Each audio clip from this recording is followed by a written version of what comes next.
Subscribe to our channel and press the bell icon so that you do not miss any video lesson from Rouse IS. Hello and welcome to Daily News Simplified, the answer to what, why, and how of newspaper reading. Today we are going to analyze the Hindu dated 25th of May 2020. Displayed on the screen is a list of articles that we are going to discuss today. Timestamping for the same has been provided in the description of the video. Let's begin our analysis. We are very proud to announce Rouse IS hybrid online program to prepare for Civil Service Examination 2021. The program is designed in such a manner that it will ensure same quality content at your home as we deliver here at our campuses. It also gives you the flexibility to join our campuses as and when you are ready to join the physical class program at our learning centers. Our GSI hybrid course has been designed to provide 360-degree guidance. First, our teachers cover everything from basic to advanced, and given the dynamic nature of the exam, we focus on both the static syllabus and the current affairs. Second, we focus a lot on discussions and doubt solving to be able to impart real understanding of issues important for exam, and so we promote group discussions and make expert doubt solving available to you at all times. Third, testing is another key requirement to crack the exam. The course gives you ample practice through class test and UPSC level test series.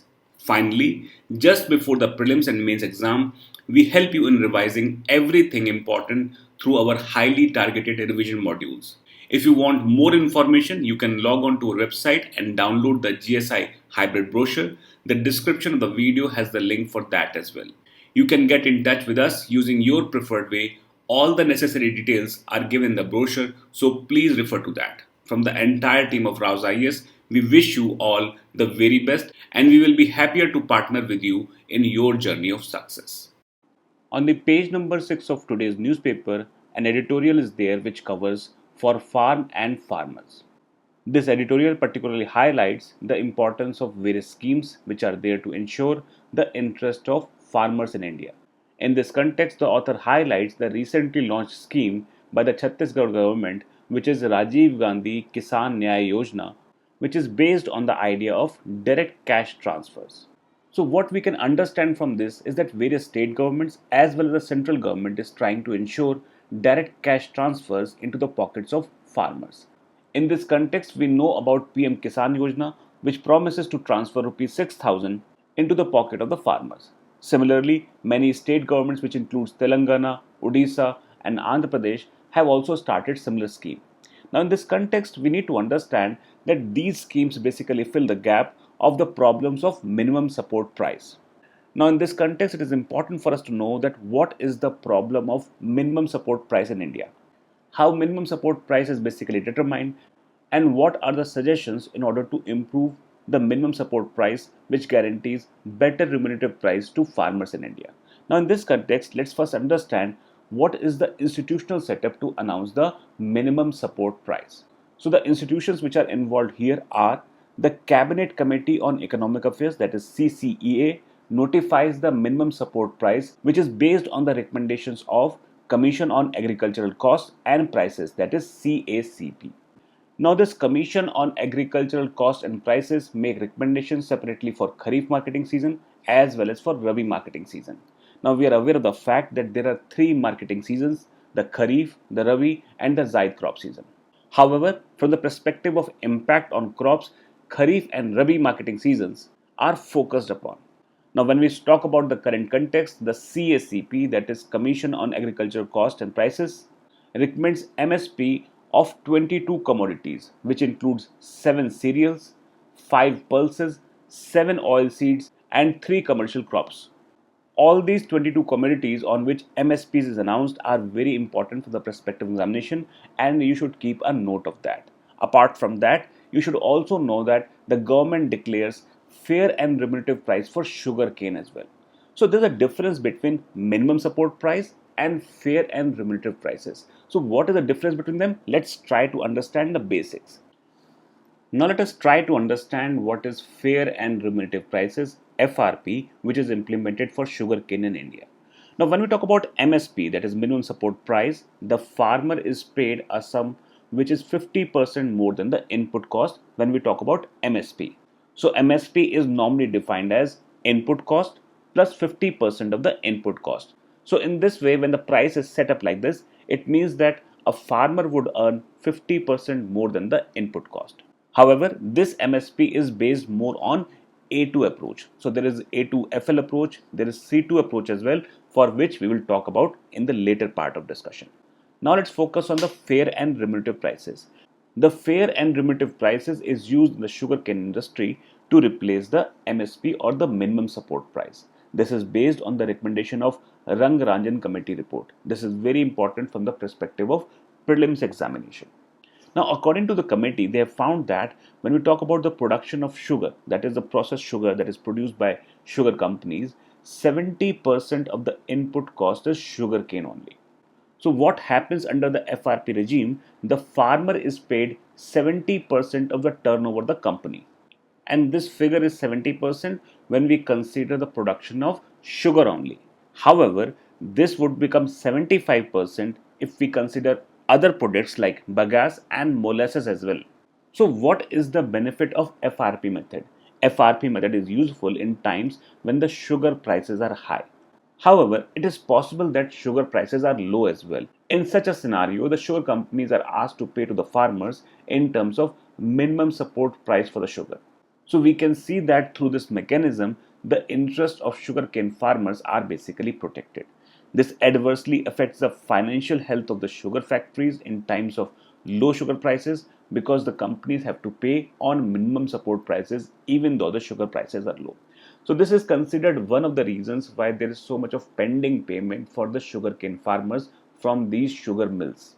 Now let's focus our attention on the important aspect of minimum support price. Now we have already talked about Commission on Agricultural Cost and Prices, which considers various factors such as cost of cultivation and production, productivity of crops, the market price for the determination of MSP. And there are different methods which are basically used. The first and foremost is A2 approach, or that is called as input cost approach.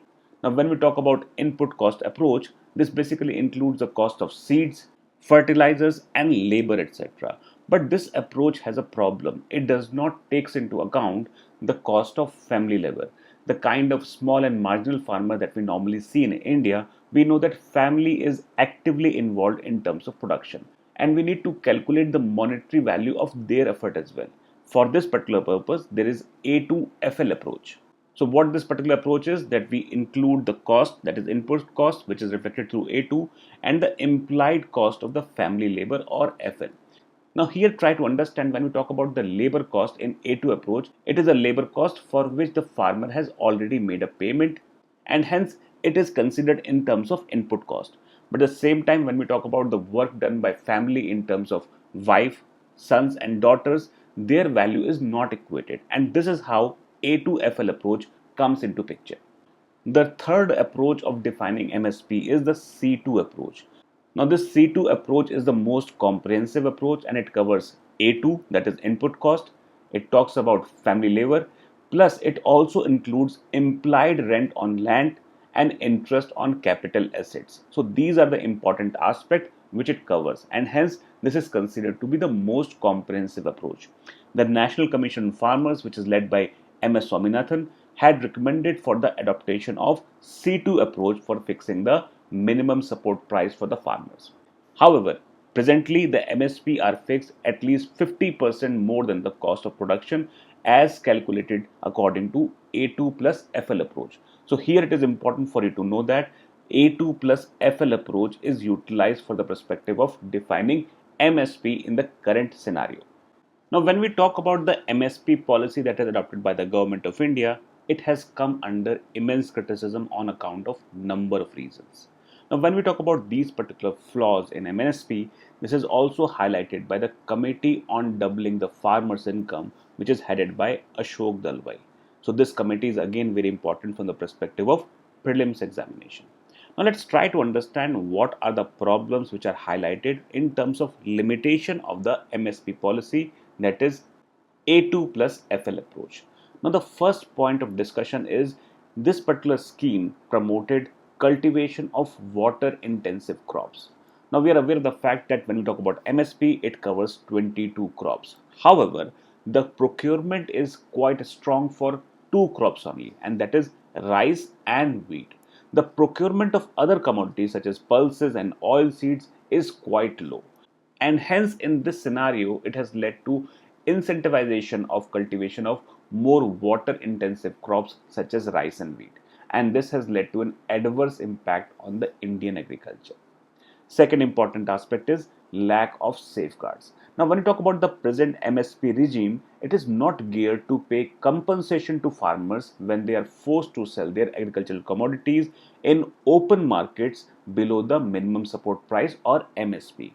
Ideally, any MSP regime should be able to compensate such farmers for the losses that are incurred to them. And this is a very important aspect in terms of protecting the interest of farmers and marginal workers. Third important aspect is the approach as such, when we talk about A2 and FL approach, is flawed to an extent. It is normally being stated that fixing of MSP through A2FL approach would lead to declaration of lower MSP and hence does not adequately compensate the farmers. We are aware of the fact that the C2 approach, which is the more comprehensive approach, which was recommended by MS Swaminathan committee, that is the kind of approach which should have been followed. When we talk about A2FL approach, it normally does not compensate a farmer for all type of costs that are basically incurred for the production of food grains. And that is why this particular approach is considered to be flawed, and Swaminathan committee recommended C2 approach is a preferred mode. Next important aspect is this particular method of A2FL approach benefits only the large farmers, and the Shanta Kumar Committee on FCI reforms has highlighted that MSP procurement has benefited only 6% of farmers in India. Hence, only the large farmers with higher surplus of agricultural incomes have got benefited from the MSP. The small and marginal farmers, who comprise almost about 83% of the farming community, have failed to get the benefits under the MSP regime. Last but not the least is, of course, the undue delay. In some of the cases, the government has not been able to declare MSP as per the schedule.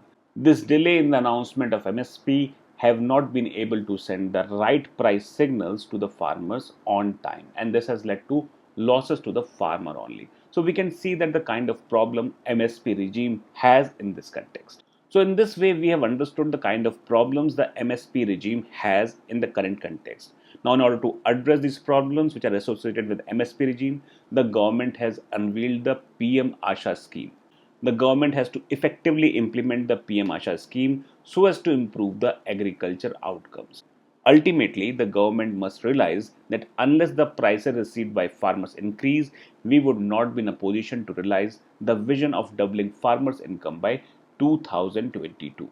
So we can see that this particular article is important not only from the perspective of prelims but also from the perspective of mains. In this context, we have understood about the various approaches which are adopted for defining the prices. At the same time, it has highlighted the kind of problems we see in the MSP regime. So this topic is important and you should keep a note of that for the perspective of coming prelims as well as the mains examination. Page number 6 of today's newspaper highlights an important piece of article which highlights hardly the 1991 movement for agriculture. The subheading of the article reads, "The reform in agriculture marketing is no more than reiteration of the earlier announcements." Now, before understanding the author's perspective, let's first understand what the author wants to highlight in this context. Now, recently, the Union Finance Minister has announced the third tranche of measures to strengthen infrastructure, logistics, governance, and administrative reforms for agriculture, fisheries, and food processing sectors. As part of the third tranche, the government has converted COVID-19 crisis into a reform opportunity by undertaking long pending reforms in the agriculture marketing. These reforms which relate to agriculture marketing are: first, reform in the existing APMC Act, that is Agricultural Produce Market Committee, and proposals to bring central law to regulate interstate trading of agricultural commodities. Second important aspect of reforms is amendment to Essential Commodities Act. This would enable better price realization for farmers. And third is to facilitate legal framework for contract farming. Now, when we talk about this article argues that the government must realize that reforming APMC is only a small aspect of agriculture marketing. There are other aspects of agriculture marketing, such as density of agriculture markets, strong and efficient procurement system, world class infrastructure for APMC, and enhancing of private sector investment, etc., which are important from the perspective of APMC reform itself. Now, we have already covered related aspect of this particular article on 16th of May 2020, where we've highlighted that agriculture is a subject which is placed under the state list. Now, since agriculture comes under the purview of state governments have enacted their respective APMC acts. This is primarily done to regulate the marketing of agriculture commodities. However, the APMCs are considered to be highly restrictive and prohibitive, and hence they go against the interest of farmers. Now, there are many problems into that. The farmers are required to compulsorily sell their produce only to the registered traders in the APMCs. They cannot sell their produce directly to the end consumers, processors, or exporters. Similarly, some of the states have restricted farmers from selling their produce outside the APMC zones.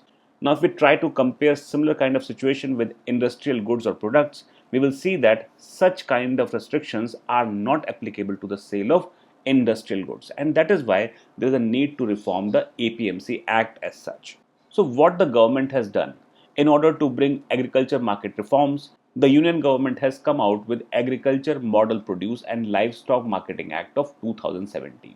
Through this particular act, the Union government has been persuading the state governments to adopt the features of this model legislation. So, what we are going to do through this article, we are trying to focus upon the agriculture marketing reforms that we have done so far. Now, as already mentioned, the government is trying to bring in agriculture marketing reforms. And we have also mentioned that central government has come out with the Model Agriculture Produce and Livestock Marketing Act of 2017. The underlying idea of bringing such model legislation was to persuade the state governments to adopt the features of this particular act. And there has been some movement in this direction. Around 17 state governments have amended their APMC Act to make it more liberal. Now, in this context, it is important for you to know that Kerala does not have an APMC Act. The Bihar repealed its APMC Act way back in 2006. Now, when we talk about other states, that means other than Kerala and Bihar, some states like Karnataka and Maharashtra, etc., have deregulated their fruits and vegetables trade, which has allowed the private markets introduce a unified trading license and have introduced single point levy of market fees.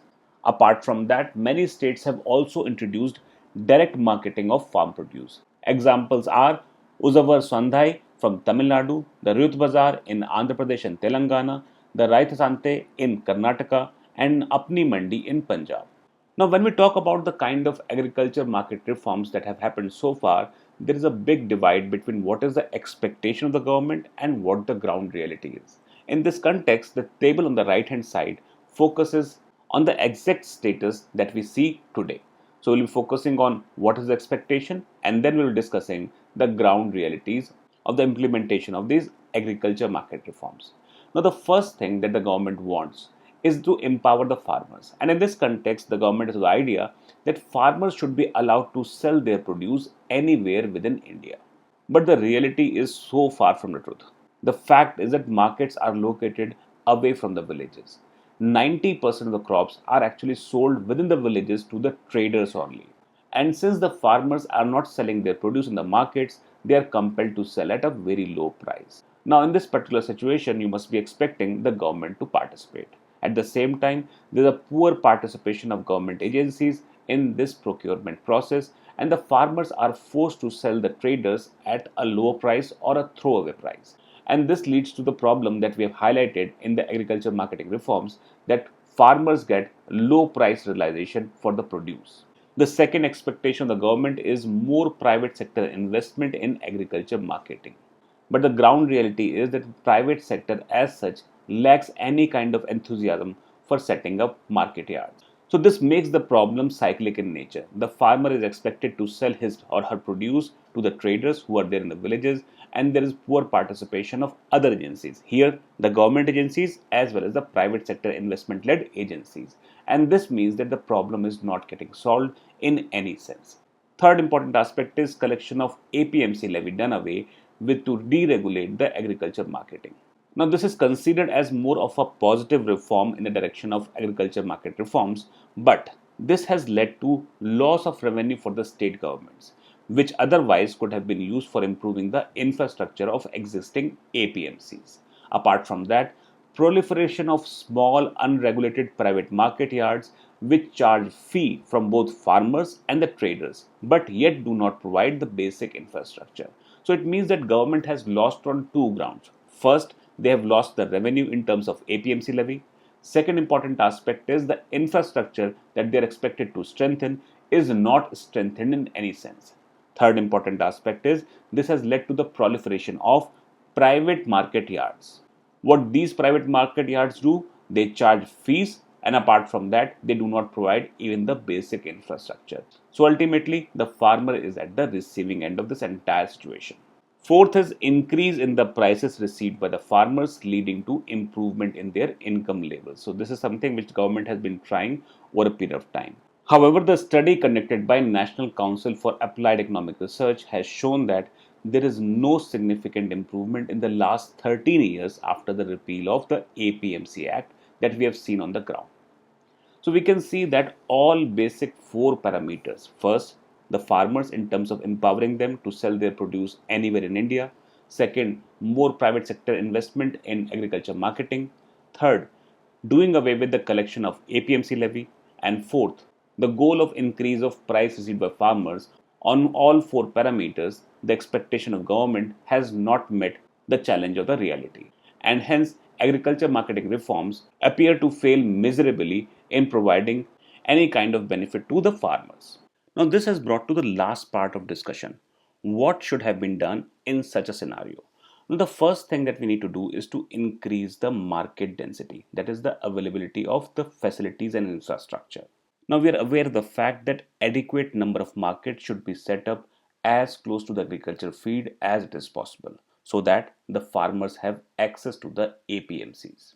One of the added benefits of setting up APMC close to fields is this will lead to decrease in the transportation cost. Another benefit of setting up markets near the agricultural feed is that this would lead to decrease in the transportation cost for the farmers and cut down the post-harvest losses.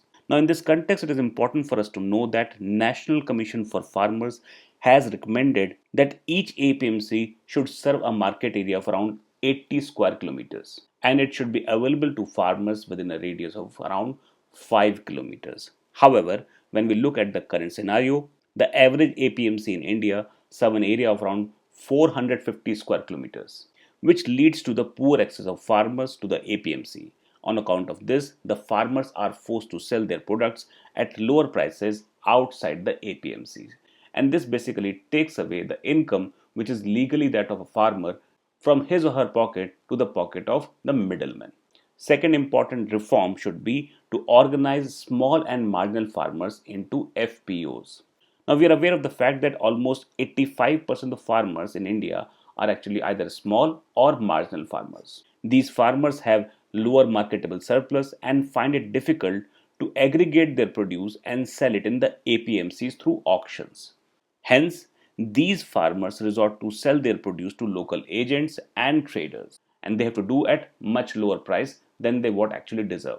If these farmers are organized into FPOs, this would enable them to aggregate their produce, carry out value addition, and earn much higher incomes from their produce. So, in this context, organizing small farmers and marginal farmers into FPOs is highly advisable. Third important aspect is to improve the infrastructure of existing APMCs. Now, whenever we talk about the infrastructure of APMCs, which includes go downs, cold chains, infrastructure, etc., they continue to remain poor.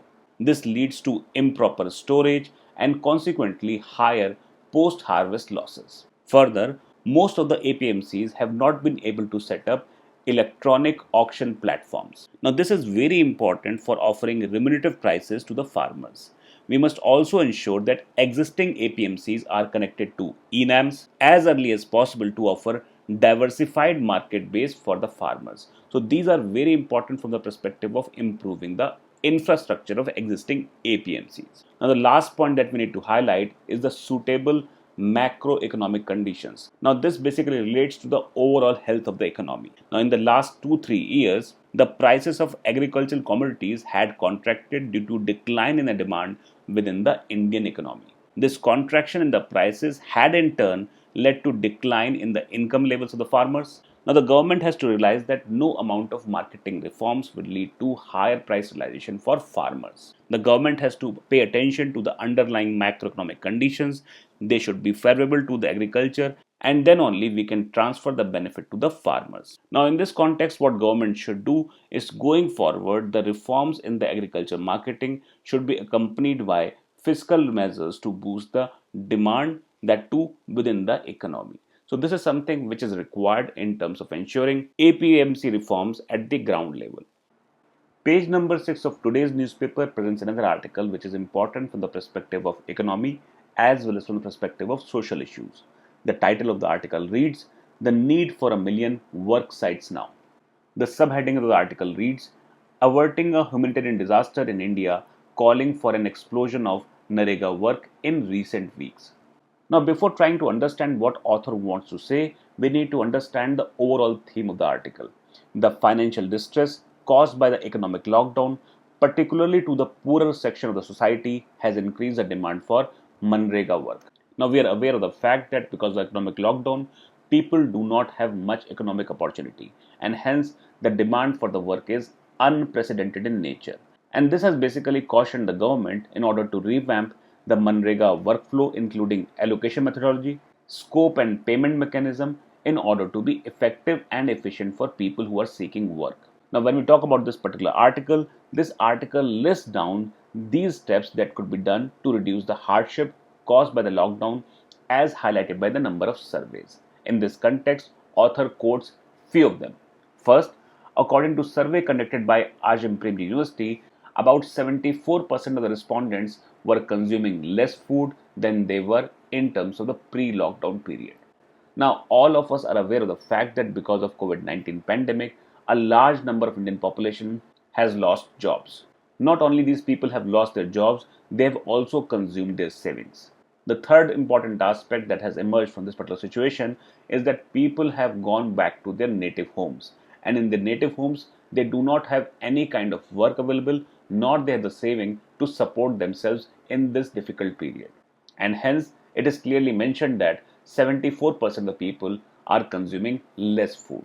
Second important aspect is, out of these 74%, about 80% of them had not earned any income during lockdown, and 90% have suffered financial stress.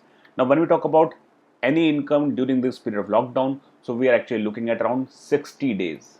This shows the kind of difficult situation these people are in. These people come from poorer section and they do not have huge savings in order to support themselves in this difficult period. Moreover, people were of the opinion that once the lockdown is lifted, they will go back to their jobs and start their life in a normal fashion. However, in the current context, we can see that this lockdown may extend even further, and the economic activity that we see today may take some more time to become normal. Now, in this context, government has taken some initiatives in terms of increasing PDS provisions for these people. However, the problem is much more difficult for them because 500 million of them are still out of the PDS network. Moreover, even when you talk about the PDS network, this is not adequate enough to ensure nutritional security for these people who have the responsibility to run families. So, what will happen in such a scenario? The natural choice to the people who are going back to their native places is to deal with the crisis by investing their effort in the Manrega work. However, we need to understand that even in terms of Manrega, the workflow is clogged and there is a need to straighten structural issues, and hence the entire scheme requires a revamp. Now let us focus our issues on the Manrega aspect. Now, when we talk about Manrega aspect, recently government has cleared rupees 4,431 crores to clear the pending wages under Manrega, and through this mechanism the government has ensured that the payment which are pending till 10th of April are cleared. Now, government has done this in order to deal with the COVID-19 pandemic. At the same time, this issue remains a perpetual problem with people as well as government. The first important aspect in this concern is that Manrega as such offers very low wages even after the increase.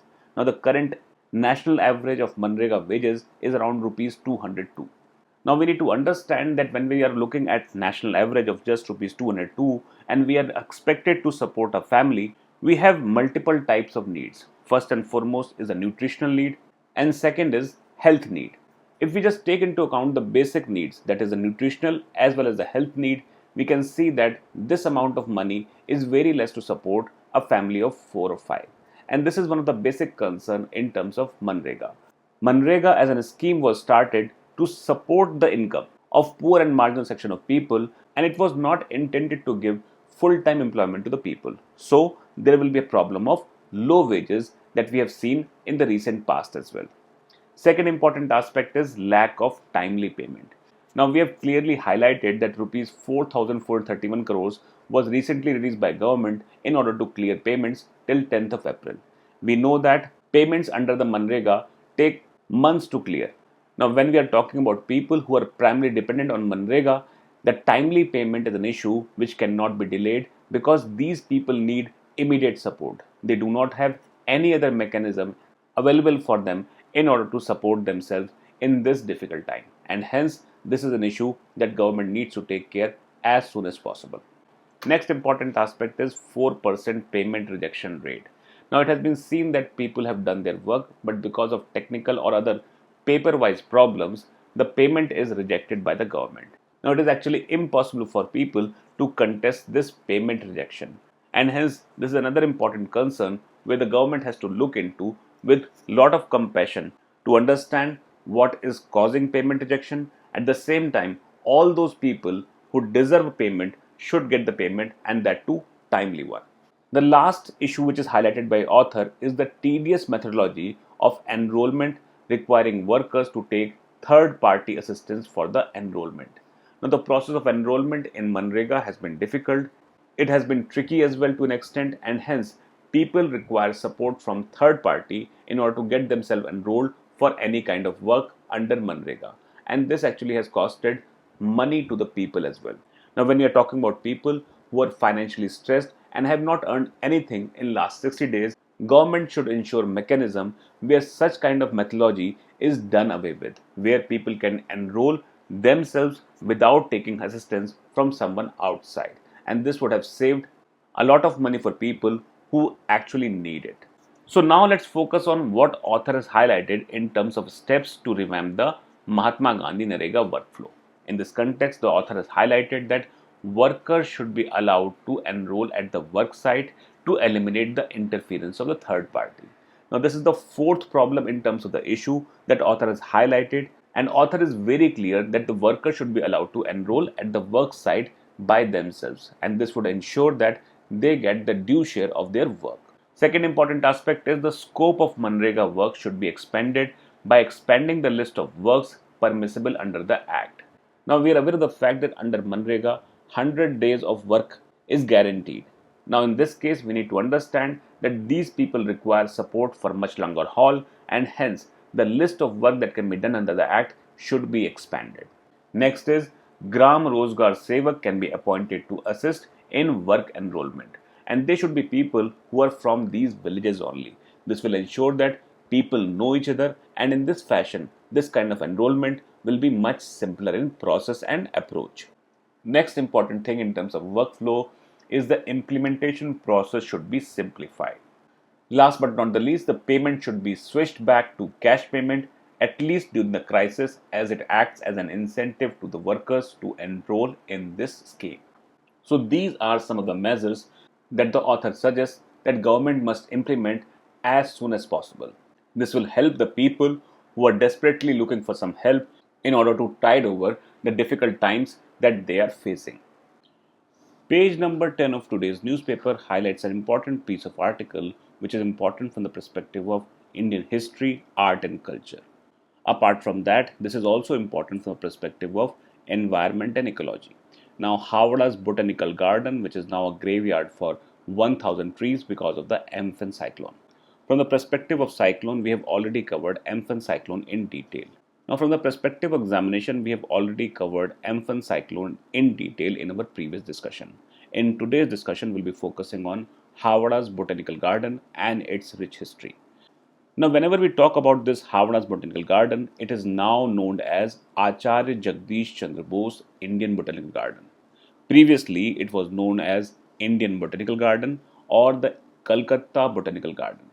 Now, this particular botanical garden is situated in Shivpur, which is in Havra, that is near Kolkata. The garden exhibits a wide variety of rare plants and a total collection of around 12,000 specimens in around 109 hectares. Now, when we talk about the management of this particular garden, it comes under the Botanical Survey of India, which works under the Ministry of Environment and Forest. Now, let's try to understand the history of this botanical garden. This botanical garden was founded in 1786 by Colonel Robert Kyde, who was an army officer in the British East India Company. The primary purpose of this botanical garden was to identify new plants of commercial value, such as tea and growing spices for trade. You must be aware of the fact that in the early part of the British rule in India, they were primarily interested in exploiting as much as resources as possible. And for this particular purpose, teak and wooden resources, apart from that, spices and tea trade was very important. The garden was designated as Acharya Jagdish Chandra Bose Indian Botanical Garden on 25th of June 2009 in the honor of Mr. J.C. Bose, who was a Bengali polymath and a natural scientist. Now, when we talked about this Havada's Botanical Garden, we know that it came in news because of the enormous banyan tree, that is Ficus bengalensis, and is considered to be the largest tree in the world. It has a circumference of around 330 meters. In the recent strike from the Amphan cyclone, a big part of this great banyan tree was destroyed, and hence this is important more from the perspective of prelims examination. There is an article on page number 7 which talks about failing to perform as a constitutional court. Now, in the context, the subheading reads the Supreme Court ignored migrant workers when they needed the protection most. Now, we are aware of the fact that COVID 19 has left thousands dead. Apart from that, there has been another problem which is called as migrant crisis in this situation. They have no work, no source of income, no access to basic necessities, and no quality testing facilities. Even the healthcare professionals have very limited protective gear in order to serve these people. So, in a nutshell, these migrants find it very difficult to reach to their homes. Now, in this context, the author has highlighted the role of Supreme Court in this entire situation. The Supreme Court, according to author, has failed to satisfactorily acknowledge the fundamental rights of these migrant laborers have been violated. He even goes on to say that Supreme Court has ignored these workers when they most needed the protection. Now, when you talk about this particular article, this is important more in terms of reading of this article. This type of a topic is normally not expected to be raised in the UPSC examination, either in prelims or in mains examination. And hence, in the PDF of this video, we have left the summary that you can read and understand. And in future, if there is a question in interview, you can utilize this information to answer any query. Page number 16 of today's newspaper has a news item which talks about fresh leaks of personal details detected on dark web. Now, in this context, it is important for us to know what is dark web. Now, on 10th of February 2020, Vaibhav Mishra sir has already discussed this topic. In the description of the video, we'll post the link for this video so that you can go back and understand what is dark web. Apart from that, you can also go through one of the questions which UPSC has asked in recent past on the similar topic. Now, based on today's discussion, let's take up prelim summary points. Now, the first article that we discuss is for farms and farmers, and we have discussed about minimum support price. In this context, it is important for you to know that how minimum support price is identified. At the same time, we should also know about the various formulas which are discussed in the analysis as well. Apart from that, you should also understand the difference between minimum support price and fair remunerative prices. In this context, it is important for you to know that C2 formula was given by Swaminathan Commission, and that is important from this perspective. Apart from that, this is also important from the perspective of mains, in which we can discuss about the problems in the minimum support price and what kind of policy improvements can be suggested in order to make the system much more efficient. Second topic that we discussed is about agriculture, and we talked about agriculture marketing reforms. Here again we discussed about many commissions. In this we have also discussed about APMC Act. Apart from that, we focused on the kind of expectations government have in terms of implementation of this particular act and what are the ground realities. In this process, we also discussed what should be done in order to ensure better prices to the farmers. So again, this topic is a combination of prelims as well as for mains. Third important article that we discussed is the need for million work sites now. Again, in this context, we need to focus on what is Manrega and what are its various provisions. We should also focus upon few of the things like compensation and other similar data points which are important from this particular topic. Fourth topic that we discussed is Havada's Botanical Garden. This is more of a factual information that you need to know in terms of who is responsible for the maintenance of this botanical garden and this department comes under which ministry. Now, in this context, this entire topic is important. The fifth article that we discussed today is all about how Supreme Court can act in favor of the migrants. In this context, this topic is important more from the perspective of interview and can also be discussed in terms of ethics GS paper 4. Last but not the least, you should also focus on what is dark web.